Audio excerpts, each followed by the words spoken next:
What's up guys, Sal here. So we're just a couple of days away from the day Apple makes the iPhone 14 lineup official. At this point, you might wonder that there's absolutely nothing new to learn about the iPhone 14 Pro lineup, but that's not really the case. We have a few interesting new revelations about the iPhone 14 Pro lineup, starting with the battery. You see, the 14 Pro and 14 Pro Max will get always on display, and Android users know that this feature consumes battery. On top of that, Apple's always on display implementation is a little different.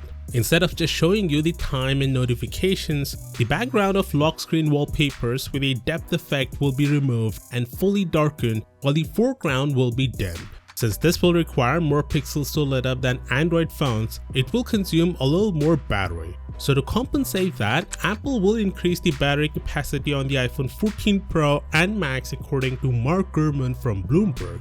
He didn't mention the capacity though, but it's always good to have a bigger battery. He also says that Apple will give eSIM a bigger push this time around. In fact, he says Apple was considering removing the physical SIM slot altogether, but decided to postpone it to next year for the iPhone 15. You see, I'm an if it ain't broken, don't fix it type of guy. Removing the physical SIM slots will only create problems for frequent travelers, so I don't think this is a good idea at all. Anyway, there's this video circulating on the internet claiming to be the iPhone 14 Pro, where it will let users choose between a single large pill shape cutout or one pill shape and one hole punch design at the top of the display to replace the notch. Many people have fallen for this for some reason, but I can confirm it's not true. It's not the iPhone 14 Pro, it's not even a prototype, it's just an iPhone 14 Pro clone from China.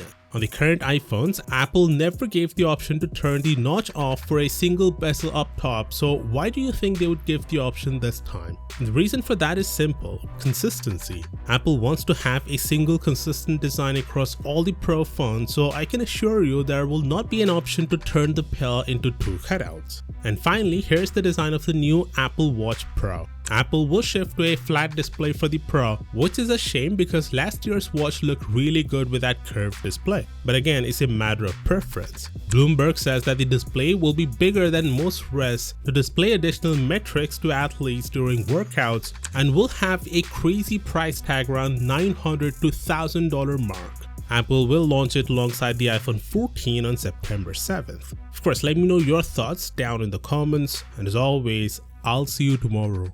Peace out.